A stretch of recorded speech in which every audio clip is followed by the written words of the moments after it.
the major problem between Israel and Palestine is just land, the land they occupy. So, as you can see, the Israelites are saying the land belongs to them, and the Palestinians are saying the land belongs to them. So, watch a brief history of the true ownership of the land, one from the Prime Minister of Israel and the other one from an Islamic scholar also backing the Palestinians. So watch the video and decide who truly owns the land. Thank you. If you see the world map, before 1945, Israel did not exist. Israel didn't exist. These Jewish groups, they were called as terrorists by the Britishers. They fought for a Jewish state.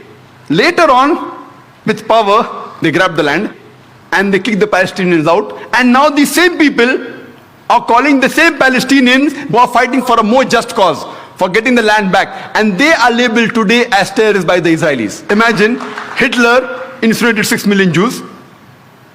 He kicks the Jewish community out. Why should they come to Palestine? The Palestinians, they welcome the cousins with open hands.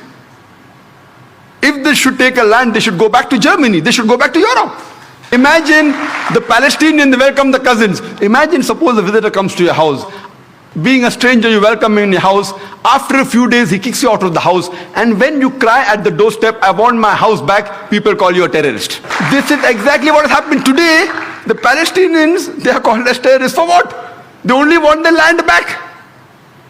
And so-called people, most of these powerful first world countries, they are agreeing with this unjust cause.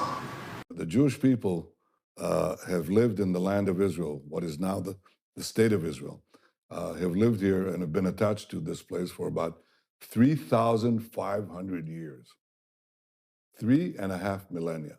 Now, roughly for 2,000 years, we were conquered by the Romans, we were conquered by the Byzantines. They did a lot of bad things to us, but they didn't really exile us, contrary to what people think, okay?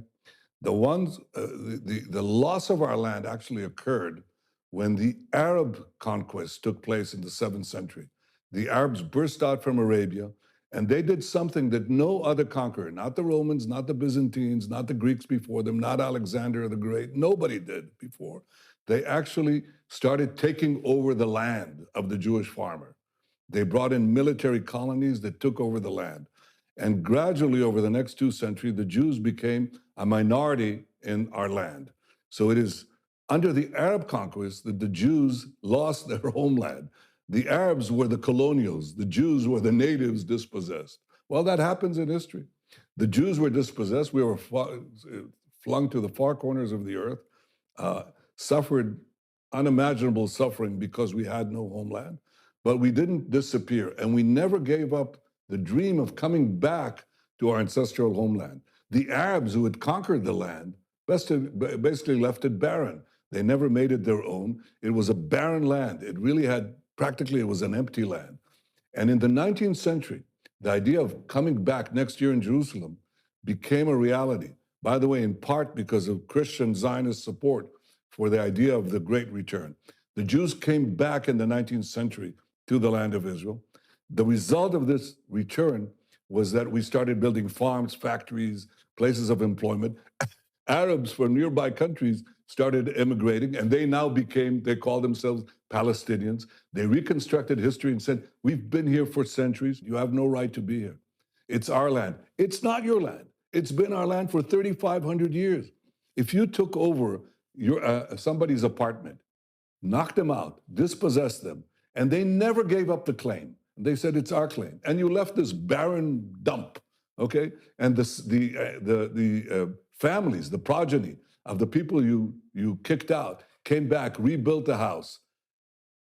You cannot come back and tell them, you don't belong here, we're gonna kick you out, especially since you're latecomers who've come to live in part of the house, which is what the so-called Palestinians are. Okay? We say to them, you can live here, we can live here, but it's our land, it's our state. And the reason this conflict continues is because the Palestinians, who represent the colonial powers, the Arab conquest of the Middle East and beyond, they are saying, you have no right for a Jewish state. Well, we do. If any people has any right to a state, if any people never gave up their dreams of returning to their ancestral home, the Jews belong to this land belongs to the Jews, the Palestinians are free to live here next to us, among us, but they're not free to demand the dissolution of the Jewish state. That is not justice, that is injustice. That's the shortest lecture I can give you about Jewish history.